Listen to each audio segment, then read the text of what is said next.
السلام علیکم، آپ دیکھ رہے ہیں ہو کیا رہا ہے۔ میں ہوں Faisal Abbasi, group editor 92 News. Irshad Ahmed Arif sahab ساتھ ہیں۔ شکریہ ارشاد صاحب آپ کا۔ پاکستان کے سابق وزیر اعظم اور مسلم لیگ نون کے صدر شہباز شریف صاحب نے آج صحافیوں سے گفتگو کی ہے، اور انٹرسٹنگ صورتحال یہ ہے کہ انہوں نے دن 2 بجے یہ گفتگو کی، اور پھر اس کے بعد جو اس گفتگو کو ریکارڈ کیا گیا، ایڈٹ کیا گیا، کچھ لوگ، کچھ ہمارے دوست جنہوں نے سخت سوالات کیے، ان سوالات کو نکال دیا گیا، اور پھر ایک فائل بھیجی گئی اور پھر اس کو چلوایا گیا۔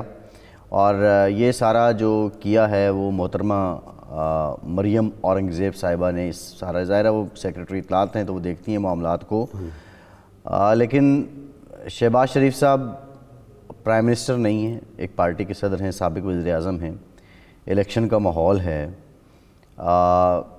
ایسا ارشاد صاحب کیوں اس کی نوبت آ رہی ہے؟ شہباز شریف صاحب تو 2-3 گھنٹے کی پریس کانفرنس کرتے رہے ہیں وزیر اعظم کے طور پر بھی، اس سے پہلے بھی ان کو ویسے بولنے کا شوق ہے، اور وہ ان کا کوئی یہ ایشو کبھی بھی نہیں رہا، یعنی کہ وہ کسی سوال کا جواب نہ دے پائیں۔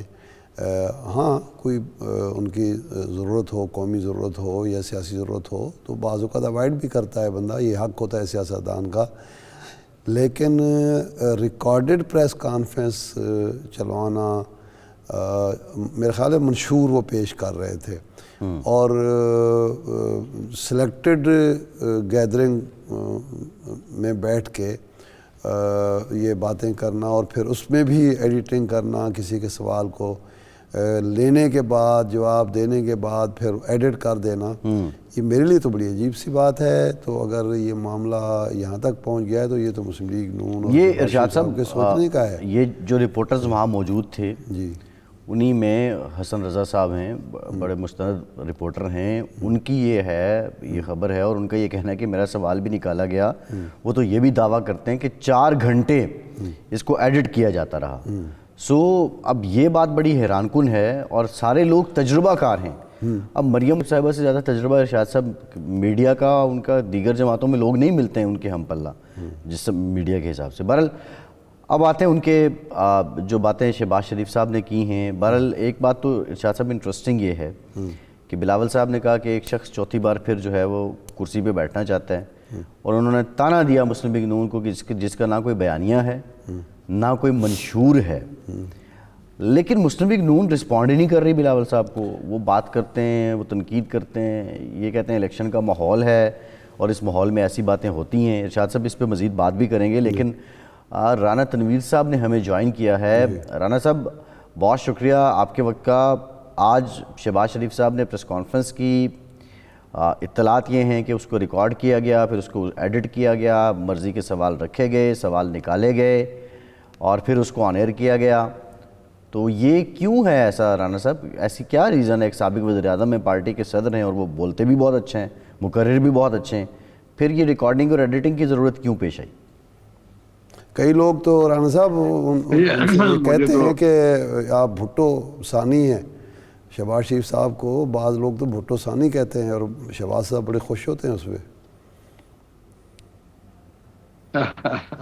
جی نہیں، وہ مجھے تو پریس کانفرنس کا بھی پتا، میں تو حلقے میں ہوں، جی، اور صبح سے نکلوں آنیسٹلی کوئی خبر نہیں کیا ہو رہا ہے یا کس طرح آپ بھی بتا رہے ہیں، جی، اس کے حقائق کیا ہیں میں تو اس پہ نہیں کمنٹ کر سکتا، لیکن جو آپ بات کر رہے ہیں کہ شاہ صاحب کے بھٹو ثانی، شہباز صاحب بیسیکلی آپ کو پتہ ہے ان کی جو پولیٹیکل تھنکنگ یا فلسفی ہے، جی، وہ سوشلزم پہ میں نے ہمیشہ کہا کہ وہ سادگی پسند کرتے ہیں، خرچہ اتنا زیادہ نہیں کرتے، لوگوں کے لیے سارا جو بھی اس وقت تھا نا اس سوچ کے ساتھ چلتے رہے، تو اس وجہ سے کام بھی کرتے ہیں، تو اس وجہ سے شاید ان کو یہ بعض لوگ کہتے ہیں جو قریب سے جانتے ہیں ان کی تھنکنگ۔ صحیح ہے۔ اچھا رانا صاحب، پاکستان اس وقت کن پیریڈ سے گزر رہا ہے؟ ایک حکومت چلی گئی، نگران حکومت ہے، الیکشن ہونے والے ہیں، منتخب حکومت آنے والی ہے، الیکشن کے بعد سیاسی عدم استحکام بھی اس سے وابستہ ہے، اور اقتصادی اور معاشی استحکام بھی، اس وقت ایران کا پاکستان پر حملہ کرنا اور پاکستان اور ایران کے تعلقات کا خراب ہونا یہ محض اتفاق ہے، یا آپ سمجھتے ہیں ایک تجربہ کار پولیٹیشین کے طور پر کہ کوئی تیسرا فریق یا ہم میں سے کوئی ایک غلطی کر رہا ہے اور ہم کسی اور ہمیں دونوں کو کہیں الجھایا جا رہا ہے؟ دیکھیں، مجھے ویسے خود بھی سمجھ نہیں آئی، مجھے ابھی پتہ چلا تو تھوڑی دیر ہوئی حلقے میں کہ یہ کام ہوا ہے، لیکن میں نہیں سمجھتا ایران کے ساتھ ہمارا ہمسایہ بھی ہے اور ان کے ساتھ بہت بہت جس طرح کہتے ہیں کوئی بہت ہی اچھے تعلقات تو نہیں، لیکن برادر ملک ہے، اسلامی ملک ہے، ہمسایہ ہے، اور ان کے ساتھ ہمارے ٹھیک چل رہا ہے، ورکنگ ریلیشن شپ ہے. لیکن یہ اس کی وجہ کیا ہے، وجہ وجوہات آئی ڈونٹ نو کہ اس کی کیا بیک گراؤنڈ ہے، کیوں انہوں نے یہ کیا، کیونکہ پیچھے تو ایسی کوئی بات نہیں تھی نیئر پاسٹ میں. تو ابھی سمجھ آئے گی جب آپ کو زیادہ پتا ہوگا. میں تو ہلکے ہوں، یہ ساری چیزیں میں بالکل بے خبر ہوں. مجھے تو انہوں نے کہا تھا، میں نے کہا میں 10-15 منٹ بات کر لیتا ہوں. ارشاد صاحب پسندیدہ میرا آپ کا تعلق میرا بڑا اچھا ہے. آنیسٹلی میں نے اس کو بتایا تھا، میں نے کہا یار میں ہلکے میں ہوں لیکن پھر بھی جی یہ آپ کی بڑی نوازش. رانا صاحب آپ حلقے میں، بلاول صاحب بھی حلقے میں. بلاول صاحب یہ کہتے ہیں کہ ایک شخص چوتھی بار وزیر اعظم بننا چاہ رہا ہے اور جس کے پاس نہ منشور ہے، نہ بیانیہ ہے، نہ کوئی نعرہ ہے، اور مہم بھی نہیں چلاتا، عوام میں بھی نہیں آتا. الیکشن لڑنا ہے تو میدان میں آؤ. وہ تو للکار رہے ہیں لیکن آپ کی طرف سے بالکل خاموشی ہے. بلاول صاحب یہ پتہ نہیں کیوں میڈیا پہ اور بلاول صاحب لگے ہوئے ہیں زور لگانے میں. یہ تو لوگوں پہ ہے، عوام پہ ہے، وہ کس کو الیکٹ کرتے ہیں. اتنی پریشانیاں، نہ انہوں نے چوتھی دفعہ وزیر اعظم بنانا ہے، نہ انہوں نے نہ یہ روک سکتے ہیں. اللہ کے بعد پاکستان کے لوگوں نے، عوام نے بنانا ہے، اور انشاءاللہ وہ بنائیں گے. اور 8 فروری کو دیکھ لیں. باقی ہم حلقوں میں ہیں، الیکشن لڑ رہے ہیں، ہمارے سارے لوگ لڑ رہے ہیں، ہم جلسے کر رہے ہیں. کل مریم بی بی نے جلسہ کیا تھا اور میں نے روزانہ 4-5 جلسے کرتا ہوں. ٹھیک قسم کے جلسے ہو رہے ہیں، ویری امپریسو وہ گیدرنگ ہوتی ہے. تو یہ مجھے نہیں سمجھ آ رہی، فرسٹریشن ہو سکتی ہے یا بچپنا ہو سکتا ہے یا پولیٹیکل ایمیچورٹی ہے. فوکس کیا ہوا ہے، یہاں سپیس نہیں ہے ان کی، لاہور میں اسپیشلی اور پنجاب میں. وہ میرا حال ہے تھوڑا سا انہوں نے پولیٹیکل ایک ان کی اپروچ ہے یہ کہ میں کرٹیسائز کروں یا اس قسم کی بات کروں. یہی ہو سکتا ہے، ورنہ انہوں نے پرائم منسٹر. رانا صاحب یہ فرمائیں، چلو چھوڑتے ہیں. ویسے آپ کی پالیسی جو مسلم لیگ کی وہ بہترین پالیسی ہے، اگنور کرو اور وہ بولتے رہیں. لیکن یہ فرمائیں کہ اب پاکستان مسلم لیگ کی مہم شروع ہوگی، آپ حلقے میں چلے گئے، تحریک انصاف کو بلہ نہیں ملا. بعض لوگ یہ کہہ رہے ہیں کہ بالکل وہ آؤٹ ہو گئی سیاست سے. اب آپ کا مقابلہ پیپلز پارٹی سے ہے یا پی ٹی آئی کے جو آزاد امیدوار کے طور پر میدان میں لوگ ہیں وہ بھی آپ کو ٹف ٹائم دے سکتے ہیں، یا آپ سمجھتے ہیں اب ون سائیڈڈ الیکشن ہے، آپ نے ہی جیتنا ہے اور لینڈ سلائڈ وکٹری آپ کا انتظار کر رہی ہے؟ بالکل میں آنیسٹلی بتا رہا ہوں، آپ کو پتہ ہے میرے ایک تو بلے کی بات ہے، مجھے تو بلہ ہونے سے کوئی فرق نہیں پڑتا، جو میری سوچ ہے یا ہماری پارٹی کو بھی. لیکن یہ ان کا اپنا کیا طرح ہے. انہوں نے الیکشن ٹھیک نہیں کرایا، انٹرا پارٹی الیکشن شفاف نہیں تھے، طریقہ کار نہیں تھا، اور لا جو رولز پر مطابق نہیں تھے. اگر ان کے وہ الیکشن ٹھیک نہیں تھے اور الیکشن کمیشن عدالتوں سے سپریم کورٹ آف پاکستان تک گئے. باقی رہی اب ان کے کینڈیڈیٹوں کی پوزیشن، وہ آزاد ہیں. کسی جگہ میرا حال ہے وہ ٹھیک ہے، کسی جگہ میرے حلقے میں تو پیپلز پارٹی کا بندہ ہی نہیں ہے. پی ٹی آئی کا تھا، میں نے آج سنا ہے اس کے بھی پیپر ریجیکٹ ہو گئے ہیں کسی جگہ سے. وہ ملک میں نہیں ہے، بھاگا ہوا ہے، 9 مئی میں ہے یا کس جگہ پہ ہے یا جو بھی ہے. تو میرے حلقے میں تو باقی رہی پی ٹی آئی کی بات. میرا اپنا ذاتی طور پہ شروع سے رہا کہ یہ شور شرابہ یا میتھ ضرور ہے ایک پی ٹی آئی کی، لیکن اگر یہ کہیں کہ کوئی بہت بڑا بینک ان کا ووٹ بینک ہے، وہ نہیں ہے. میں بالکل میں اپنے حلقے میں بڑا یہ اینالائز کرتا ہوں، سیس کرتا ہوں. 10-15% ووٹ جو ہے وہ شور شرابے والا ہے، اور جو لگتا ہے پی ٹی آئی ورنہ مجھے نہیں لگتا کہ پی ٹی آئی کا ووٹ اس پوزیشن میں ہے کہ وہ کوئی ڈنٹ ڈالے یا پنجاب میں جو یا میں جہاں پھرتا ہوں یا دیکھتا ہوں.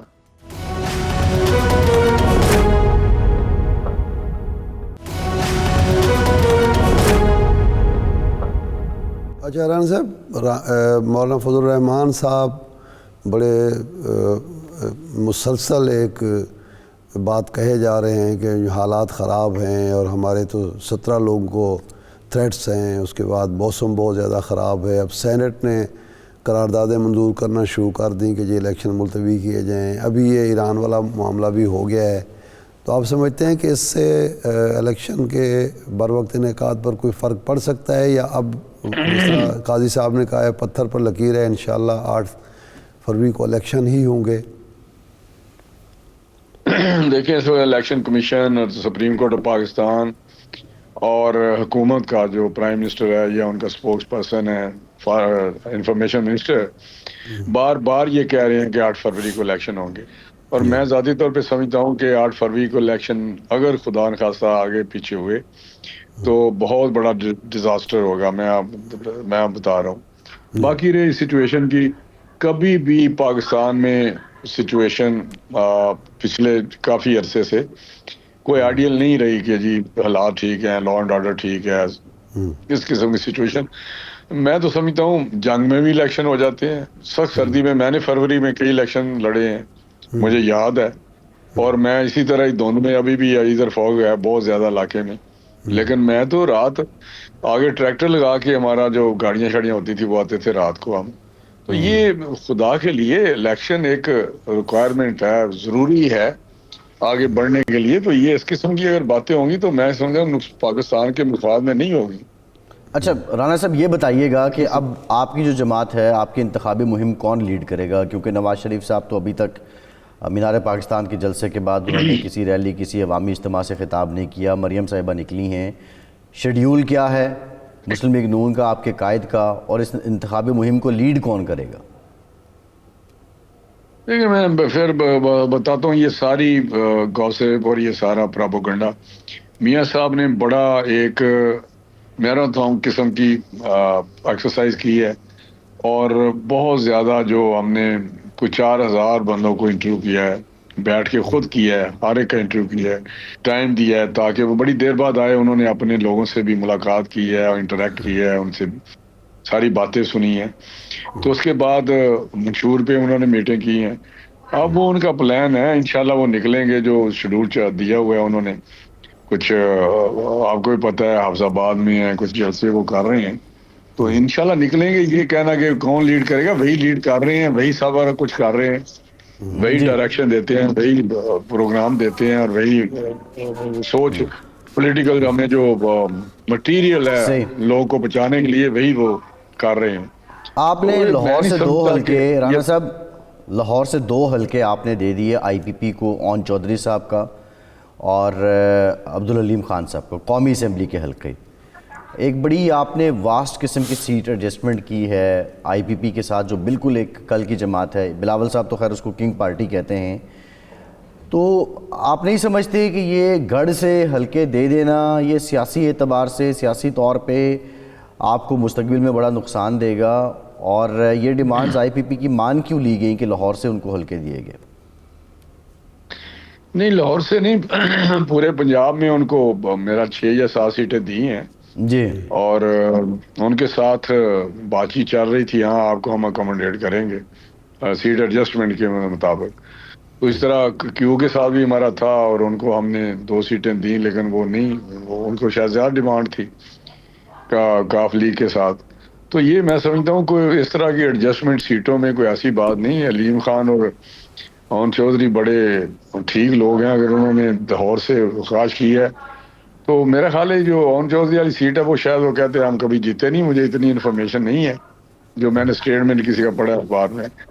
تو اسی طرح شاہدرہ میں بھی کچھ خبریں ایسی تھیں کہ ہمارا جو کینڈیڈیٹ ہے شاید وہ اتنا زیادہ اس وقت ایکسیپٹیبل نہیں ہے جو مطلب میں نے سنا تھا. تو وہ انہوں نے کر لی ہیں. تو میرا اس میں ایسی کوئی بات نہیں ہے کچھ خدا کا پولیٹیکلی کوئی ڈیمیجنگ پوزیشن ہو. باقی خوشاب سے بھی سیٹ دی ہے، لودھرا سے، میرا ملتان سے بھی دی ہے. اس طرح ساہیوال سے شاید دی ہے.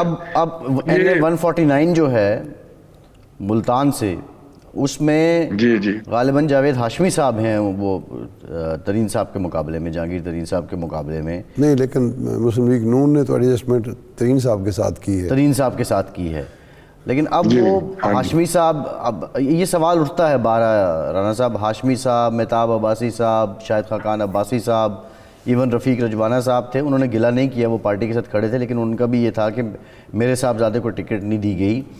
تو اس طرح کے سینئر لوگوں کو جب آپ نے ٹکٹ نہیں دی ہے تو اس سے ود ان پارٹی کیا میسج گیا ہے؟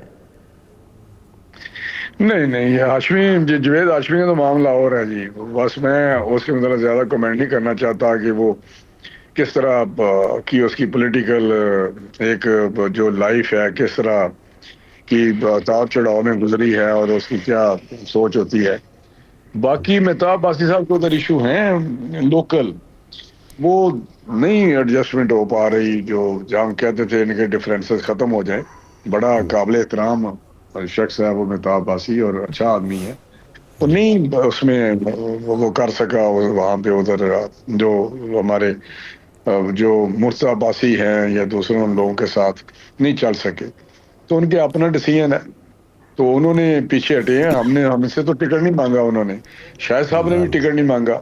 اس نے کہا میں نے الیکشن لڑنا ہی نہ، اس نے ٹکٹ مانگا. رانا صاحب، ہاشمی صاحب اگر 2014 میں پی ٹی آئی نہ چھوڑتے، آپ کی طرف نہ آتے، تو وہ جو معاملات اس وقت چل رہے تھے جنرل ظہیر الاسلام اور باقی، آپ کی تو حکومت جا رہی تھی. آپ کو مجھ سے زیادہ پتہ ہے کہ میاں صاحب تو سامان باندھ کے جاتی عمرہ واپس آ گئے تھے، اور پھر اس کو خورشید شاہ صاحب نے خورشید شاہ صاحب نے کہا کہ جی آپ واپس ہیں، حوصلہ کریں، اور سعد رفیق صاحب ان کو لے کر گئے. تو ہاشمی صاحب کی تو بڑی قربانی ہے ان کے ساتھ، اس کے بعد وہ آپ کے ساتھ ڈٹے رہے، لیکن اب آپ نے ان کو ٹکٹ دینا ہی پسند نہیں کیا. نہیں وہ کبھی بھی ہمارے ساتھ نہ کبھی ٹکے رہے ہیں نہ وہ ٹکتے ہیں. وہ ایکسپیڈینسی ہوتی ہے ان کی، پولیٹیکل ایکسپیڈینسی. وہ پی ٹی آئی نے ان کی ایڈجسٹمنٹ نہیں ہو سکی تو چھوڑ دیا انہوں نے.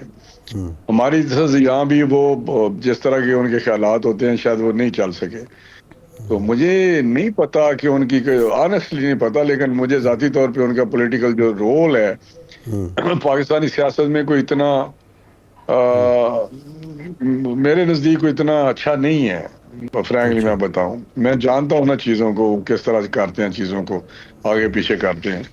صحیح. تو بہرحال جوید ہاشمی کا ایک اپنی سیاست ہے ملتان کی، وہ کھڑے ہیں، آپ دیکھیں وہاں پسند کریں گے تو ان کو ووٹ دے دیں گے. اچھا رانا صاحب یہ بتائیں، کیا لے کے جا رہے ہیں عوام کے پاس؟ 16 ماہ کی حکومت کی کارکردگی ہے، یا 2018 تک کا جو آپ کا سارا سلسلہ تھا جس کا آپ کلیم کرتے ہیں، اور آج 8 سال کے بعد یا 6 سال کے بعد 2018 والی باتیں لوگوں کو یاد ہیں، وہ اس کو بائی کریں گے، اس کی بیس پہ آپ کو منتخب کر لیں گے؟ بالکل بائی کر رہے ہیں، بالکل بائی کر رہے ہیں. 13 سے 18 کا جو ہمارا دور تھا، اسپیشلی 17 کا میاں نواز شریف صاحب کا، وہ بڑا ایک ہمارے کریڈٹ میں بہت زیادہ کارکردگی ہے، خدمت ہے. جتنی بھی ہم کر سکتے تھے کی، چاہے بجلی کی لوڈ شیڈیں ختم کی، دہشت گردی ختم کی. ہماری جو خدمت ہے پاکستان کی میاں نواز شریف کی پی ایم ایل این کی، وہ لوگ یقینی طور پہ اپریشیٹ کرتے ہیں، اور وہی ہم لے کے گئے ہیں. اور جو 16 مہینے کی بات ہے یا آج کے حالات ہیں، وہ سارے کے سارے 4 سال عمران خان کے اور 5 سال جو صوبے میں ان کی گورنمنٹ تھی پنجاب کی، اس کا شخصان ہے. اس نے آئی ایم ایف سے اپنا ایگریمنٹ توڑا، ختم کیا. اس کی جو گورننس تھی اس نے بزدار ادھر بٹھا دیا، اور جس طرح کی ڈیسیژن وہ لے رہے تھے یا پالیسیز تھیں وہ آپ کے سامنے ہے. تو وہ لوگوں کو بھولتی نہیں ہے. لیکن اس میں رانا صاحب اگر کتاب کو دیکھیں، رانا صاحب کتاب کو دیکھیں، اپریل 2022 میں جب نو کانفیڈنس آتی ہے تو مہنگائی ہے 12%، آپ جاتے ہیں تو مہنگائی 30% سے زائد ہوتی ہے. وہ whatever the reasons are, لیکن آپ لوگوں کے پاس جب آپ جائیں گے، لوگ تو یہ سوال اوبویسلی ہمیں بھی کہتے ہیں کہ آپ یہ سوال پوچھیں. نہیں دیکھیں، میں آپ کو بتاؤں، ٹھیک بات ہے کہ آج دیکھیں نا ہم چھوڑ کے آئے ہوئے ہیں تو آج 44% ہے، 44% پہنچی ہوئی ہے. یہ وہ پالیسیز ہیں، وہ ایگریمنٹ ہیں، وہ ڈیسیژن ہے اس کے جو عمران خان نے کیے ہوئے ہیں، اس میں ہم پھنسے ہوئے ہیں، اس میں قابو آئے ہوئے ہیں. تو یہ آپ اس کو لوگ بڑا شعور صحیح. ہیں, لوگوں کو پتہ ہے ٹھیک کہ ہوا کیا ہے. رانا صاحب ٹائم ختم ہو گیا ہے, رانا صاحب ٹائم ختم ہو گیا. بہت شکریہ ویر صاحب آپ کا, ارشاد صاحب آپ کا شکریہ. آج کے پروگرام سے اتنا ہی, اجازت دیجیے.